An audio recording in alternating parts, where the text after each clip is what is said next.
Buddhist stupa architecture represents the ideals of Buddhism. या कहे तो ये जो स्तूप आर्किटेक्चर है ये कहीं ना कहीं बुद्धिस्ट टीचिंग, बुद्धिस्ट आइडियल्स या बुद्धिस्ट प्रिंसिपल को रिफ्लेक्ट कर रही है। हालांकि ये जो स्तूप आर्किटेक्चर होता है या स्तूप जो होता है वो सिर्फ आइडियल्स को या प्रिंसिपल्स को ही रिफ्लेक्ट नहीं करता, वो उस समय की सोशल रियलिटीज़ भी बताता है जिस समय इन स्तूप का निर्माण हुआ था। हालांकि ये जो सोशल रियलिटी वाला पॉइंट है किसी और वीडियो में डिस्कस करेंगे। इस वीडियो में हम लोग जानेंगे कि किस प्रकार ये जो आर्किटेक्चर है स्तूप का ये बुद्धिस्ट आइडियल्स को रिप्रेजेंट करता है। अब ये समझने से पहले कि ये किस प्रकार आइडियल्स को रिप्रेजेंट करता है ये जानना जरूरी है कि बेसिकली ये स्तूप होता क्या है। तो इंडियन ट्रेडिशन में शुरुआत से या पुराने टाइम से एक प्रथा चली आ रही थी जिसमें जब भी कोई एलीट आदमी या फिर कोई प्रभावशाली आदमी मरता था तो उसको दफना के उसके ऊपर एक थुप्पी बना दी जाती थी, जिसका बाद में चल के बुद्धिस्ट आइडियल्स में, बुद्धिस्ट ट्रेडिशंस में उसका नाम स्तूप पड़ा। अब ये जो स्तूप बनाने का ट्रेडिशन है या फिर जो स्तूप बनाने का कल्चर है बुद्धिज्म में,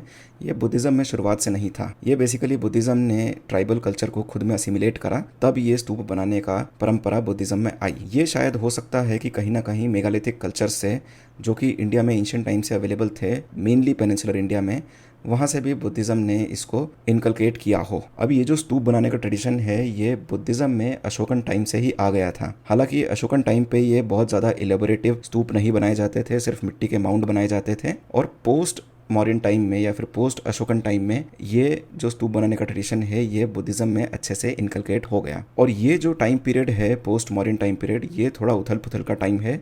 इस समय बहुत सारी इंटरमिक्सिंग हो रही है इंडिया के अंदर। बेसिकली हमको दो प्रकार की इंटरमिक्सिंग देखने को मिलती है। फर्स्ट मिक्सिंग इज कि इंडिया में बहुत सारे फॉरेन एलिमेंट्स इस समय आ रहे हैं बाहर से। सपोज इंडो ग्रीक्स हुए या फिर अलग अलग ट्राइब्स हुई सेंट्रल एशिया से, वो इंडिया की तरफ आ रही है और इंडिया के कल्चर ट्रेडिशन में इंटरमिक्स होके असिमिलेट हो रही है। ये पहले टाइप का मिक्सिंग हुआ। दूसरे टाइप का कल्चरल मिक्सिंग इंडिया के इंडिजिनस पॉपुलेशन में ही देखने को मिलता है और वो है आर्यन और नॉन आर्यन एलिमेंट्स के बीच में। इसलिए ये जो टाइम पीरियड है ये बहुत ज़्यादा उथल पुथल का टाइम है, ये बहुत ज़्यादा इंटरमिक्सिंग का टाइम है और इस टाइम पीरियड पे रिलीजन में बहुत सारे चेंजेस भी आते हैं। इसी टाइम पीरियड में देखते हैं तो जो बुद्धिज़्म है वो हीनयान से बढ़ के महायान की तरफ चले जाता है और स्तूप का जो आर्किटेक्चर है वो भी इसी टाइम पीरियड पे मेनली डेवलप होना चालू होता है। अब ये जो स्तूप होते हैं बेसिकली 4 प्रकार के होते हैं। पहला इज रेलिक स्तूप, यानी कि जहाँ पे बुद्ध के रेलिक्स रखे हो या फिर किसी बड़े आचार्य के रेलिक्स रखे हो। दूसरा टाइप इज ऑब्जेक्ट स्तूप, जहाँ पे बुद्ध की बिलोंगिंग्स या बड़े आचार्यों की बिलोंगिंग्स रखी जाती है। तीसरा है कमेमोरेटिव स्तूप, जहाँ पे बेसिकली कोई टीचिंग दिखाई जाती हो, कुछ सिंबलिज्म हो, जैसे जातक स्टोरी दिखाई जाती हो। और चौथा है डिवोशन स्तूप, जहाँ पे आप जाते हो डिवोशन प्रकट करने बुद्धिज्म के लिए। अब आते हैं हमारे मेन पॉइंट पे कि किस प्रकार ये स्तूप आर्किटेक्चर जो है वो बुद्धिस्ट आइडियल्स को रिप्रेजेंट करता है। तो जैसा कि अपनी स्क्रीन पे आप देख रहे होगे एक स्तूप का आर्किटेक्चर, एक स्तूप का फोटो, ये सांची का स्तूप है। और यदि आप उसको ठीक से देखो तो सबसे पहली चीज़ तो हमको ये दिखती है कि ये बैठे हुए आदमी की तरह हमको दिखता है। यदि इसको ठीक से देखा जाए तो जो इसका स्क्वायर बेस होता है स्तूप का, वो रिप्रेजेंट करता है बुद्ध के क्रॉस्ड लेग्स को। जब वो अलाथी पलाथी बांध के बैठे हो तो उनके जो क्रॉस लेग्स होते हैं वो हमको दिखाई देते हैं। जो हेमिस्फीयर होता है जिसको अंडा बोलते हैं वो रिप्रेजेंट करता है बुद्ध के बॉडी को। और जो ऊपर का छतरी प्लस जो टावर रहता है जिसको यस्ती कहा जाता है वो रिप्रेजेंट करता है बुद्ध के हेड को।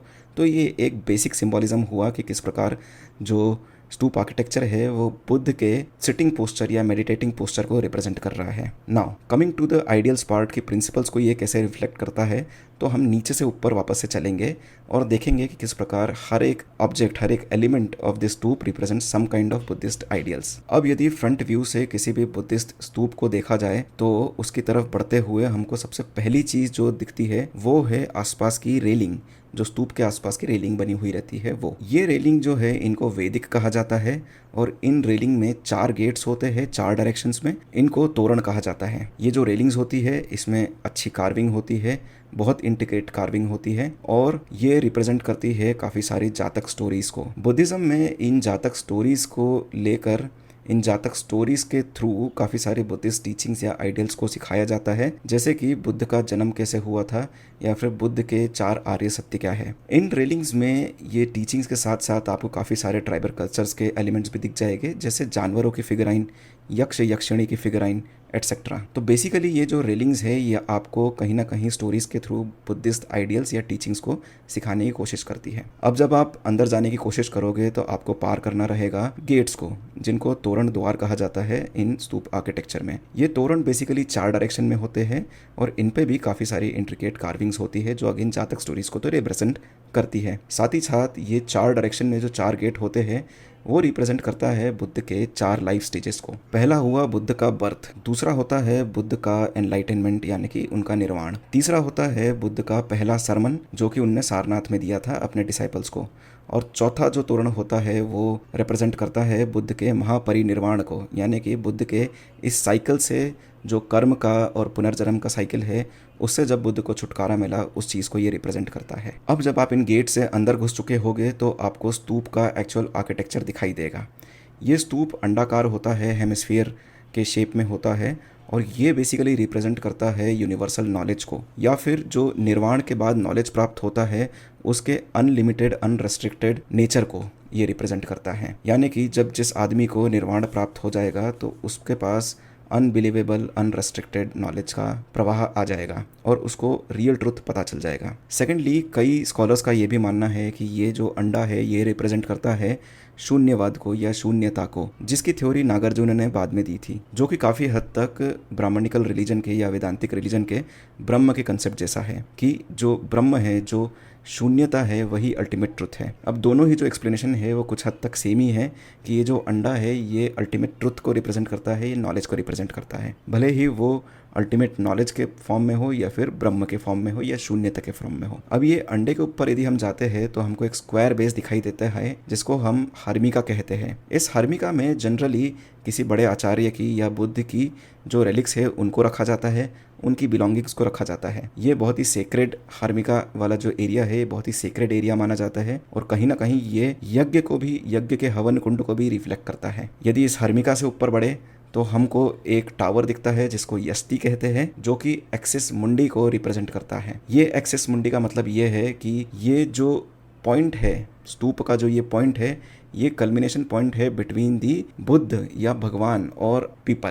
तो ये पीपल और भगवान के बीच का कनेक्शन पॉइंट होता है। इस यस्ती पे 3 छतरियां लगी होती है जो कि बेसिकली रिप्रेजेंट करती है बुद्धिज्म के त्रिरत्न को। ये त्रिरत्न होते हैं बुद्ध, संघ और धर्म, जिसके बारे में आपने सुना होगा। तो कुछ इस प्रकार नीचे से ऊपर यदि हम चले तो ये जो स्तूप आर्किटेक्चर होता है ये बुद्धिज्म के अलग अलग प्रिंसिपल्स को, बुद्धिज्म के अलग अलग टीचिंग्स को रिप्रेजेंट करता है। इसलिए बुद्धिज्म में इन स्तूप का सिर्फ मॉन्यूमेंटल इंपॉर्टेंस ही नहीं होता, इनका एक रिलीजियस, एक फिलोसॉफिकल इंपॉर्टेंस भी होता है।